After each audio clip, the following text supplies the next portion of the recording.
دیکھیے world war 3 جو ہے بہت بڑا ایک وار ہسٹیریا ہے، اور دنیا میں جو وار مانگرز ہیں جن کا فائدہ، جن کا بزنس ہتھیاروں پہ چلتا ہے، ان کی طرف سے ایک پراپیگنڈا تو یہ ہے بہرحال، اور ویسٹ کی جانب اس میں امریکہ سب سے بڑا جو ہے وہ پلیئر ہے، ان کی جانب سے آپ دیکھیں گے ٹویٹر پہ ٹرینڈز چلنا شروع ہو جاتے ہیں، ان کے بڑے بڑے جو ہے وہ لیڈرز جو ہیں وہ ورلڈ وار 3 کی طرف نشاندہی کرتے ہیں کہ کیا اب ہم ورلڈ وار 3 کی طرف جا رہے ہیں۔ تو پہلے تو یہ سمجھنے کی ضرورت ہے کہ آخر اس کو ہم ورلڈ وار 3 کہیں یا نہ کہیں، کیونکہ ویسٹ میں، یورپ میں جو جنگ ہوتی ہے وہ ایک جنگ یورپ کی جنگ ہوتی ہے، وہ ہماری جنگ نہیں ہے، پاکستان کی جنگ نہیں، انڈیا کی جنگ نہیں، دوسرے ممالک کی جنگ نہیں، تو اس کو ورلڈ وار نہیں بلکہ ایٹ بیسٹ اس کو جو ہے وہ آپ یورپین وار ہی کہہ سکتے ہیں، اس کو ورلڈ وار 3 کہنے کی ضرورت نہیں ہے۔ یہ ایک ویسٹ کی طرف سے ٹرمز جو ہے وہ کوائن ہو جاتی ہیں اور ہم بھی اس کو جو ہے وہ سب کانشیسلی ایکسیپٹ کرنا شروع کر دیتے ہیں۔ فارن منسٹر جو رشیا کے سرگئی لاوروو، انہوں نے کہا تھا it's clear that world war 3 can only be nuclear, یعنی ان کے مطابق یہ ورلڈ وار 3 نہیں ہے، کیونکہ جب ورلڈ وار 3 ہوگی تو وہ نیوکلیئر وار ہوگی، وہ اس طرح کی وار نہیں ہوگی، کنونشنل وار نہیں ہوگی۔ لیکن کیا واقعی ورلڈ وار 3 کی طرف ہم جا رہے ہیں؟ تو یہ ڈیپینڈ کرتا ہے کہ آگے سچویشن کس طرف بڑھ رہی ہے۔ ورلڈ وار 3 ہو بھی سکتی ہے، نہیں بھی ہو سکتی، کوئی بھی ٹھیک طریقے سے پریڈکٹ نہیں کر سکتا، کیونکہ آپ ورلڈ وار 1 میں دیکھ لیں یا ورلڈ وار 2 میں دیکھ لیں تو ورلڈ وار 1 کسی ایک بندے کے قتل سے شروع ہو کر پوری دنیا میں پھیل گئی، اور ورلڈ وار 2 بھی جرمنی اور پولینڈ کے بیچ میں جھگڑا ہوا تو پوری دنیا میں وہ پھیل گیا۔ آہستہ آہستہ سے جو ہے وہ شروع تو وہ بالکل تھوڑے ممالک سے ہوتا ہے، لیکن بہت جلد پوری دنیا جو ہے وہ اس کے اندر شامل ہو جاتی ہے۔ اس سچویشن میں بھی ایک انڈین اسٹوڈنٹ جو ہے وہ مارا گیا ہے، سلووینیا کی قونصلیٹ جو ہے اس کو بلڈنگ کو تباہ کیا گیا ہے، سویڈن جو ہے اس نے رشیا کو اکیوز کیا ہے کہ وہ ایئر اسپیس کی وائلیشن کر رہا ہے، یوکرین فارن فائٹرز کو جو ہے وہ وہاں پر ویلکم کر رہا ہے، یورپین یونین اور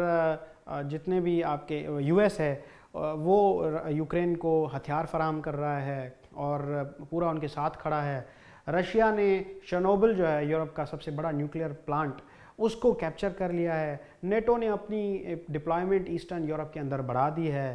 دنیا کے اندر ویسے ہی بہت زیادہ ملٹیپل کانفلکٹس ہیں، جیسے چائنا کا تائیوان کے ساتھ چل رہا ہے، ویتنام کے ساتھ، برونei کے ساتھ، اور ملیشیا کے ساتھ ہے، فلپینز کے ساتھ ہے، انڈیا کے ساتھ ہے، یو ایس کا پھر ایران کے ساتھ ہے، نارتھ کوریا کے ساتھ ہے، کیوبا کے ساتھ ہے، پاکستان اور ہندوستان کے بیچ میں ایک مسئلہ چل رہا ہے۔ دنیا کے اندر 13,000 نیوکلیئر ویپنز اب بھی موجود ہیں۔ تو وی کین نیور سے کہ وہ کہاں پر جائے گی، کس طرف جائے گی، لیکن ایک اندازہ ہی لگایا جا سکتا ہے کہ اگر تو سچویشن لمیٹڈ ہوئی اور یہ جھڑپیں لمیٹڈ ہوئیں اور نیٹو نے اگر ساتھ نہیں دیا اور یونائٹڈ اسٹیٹس نے اس میں اتنی جلدی نہیں کی جیسے ابھی ظاہر ہو رہا ہے، کیونکہ اس وقت آج کے تاریخ میں رشین فورسز جو ہیں وہ بالکل کیو کے نزدیک آ چکی ہیں، لیکن ابھی تک نیٹو کی طرف سے یا امریکہ کی طرف سے سوائے سینکشنز کے اور کوئی چیز نہیں ہے۔ زیلنسکی جو ہے وہ بہت زیادہ اس میں پریشان بھی دکھائی دے رہا ہے، اور اس نے متعدد بار نیٹو کو اور دوسرے ممالک کو جو ہے وہ کوشش کی ہے کہ کسی طریقے سے وہ حصہ بنے، بلکہ ابھی ریسنٹلی ایک پولینڈ کی طرف سے مگ جو جہاز ہیں ان کی آفر کی گئی یوکرین کو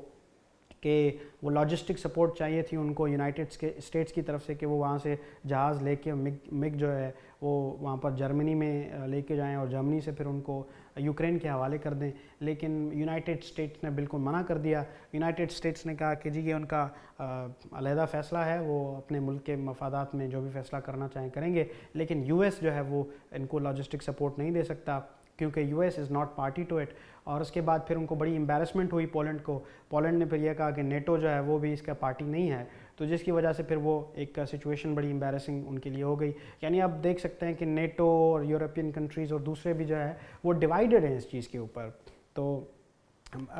اس میں یہ زیادہ سے زیادہ ہم یہ کہہ سکتے ہیں کہ یہ کوئی نیو کولڈ وار ہے، کیونکہ اس وقت بلاک پولیٹکس جو ہے وہ بڑی چل رہی ہے ایکشن میں، ایک سائڈ پہ رشیا ہے، چائنا ہے، پاکستان ہے، انڈیا ہے، دوسرے ممالک ہیں جنہوں نے ابسٹین کیا ہے، دوسری طرف جو ہے وہ یونائٹڈ اسٹیٹس ہے اور یورپین یونین ہے، کینیڈا ہے، یہ سارے ایک طرف کھڑے ہیں، یوکرین ہے ایک طرف کھڑا ہے، اور ان سب میں فرانس ہے ایک طرف کھڑا ہے۔ اس میں جو ہے وہ پھر دوسرے ممالک نے بھی بہت زیادہ ایک یورپین یونین کے ممالک جیسے فرانس میں جو ایمینوئل میکرون ہیں انہوں نے تو اسٹیٹمنٹ جاری کر دی کہ we are not at war with Russia. اب یہ ایک بہت بڑی اسٹیٹمنٹ ہے, یعنی European union itself divided ہے. جرمنی ایک ویکسٹ لنک ہے کیونکہ یہ ریپیٹڈلی وہ نارملائزیشن آف سچویشن کی بات کر رہے ہیں اور ریپیٹڈلی جو ہے وہ کہہ رہے ہیں کہ رشیا پر اتنے زیادہ سینکشنز نہیں ہونے چاہیے کیونکہ وہ گیس کے لیے بڑا ڈپینڈنٹ ہیں رشیا کے اوپر. یونائٹڈ نیشنز جو ہے وہ ڈیوائیڈڈ ہے کیونکہ اس میں آپ دیکھیں نا یورپ جو ہے وہ بھی نہیں چاہتا کہ اس کے بیک یارڈ میں کوئی جنگ ہو, کیونکہ اس کے بیک یارڈ میں جنگ ہوگی, خطے میں انسٹیبلٹی ہوگی, ان کی اپنی اکانومی بیٹھ جائے گی, ان کے جو ویسے ہی دنیا اس وقت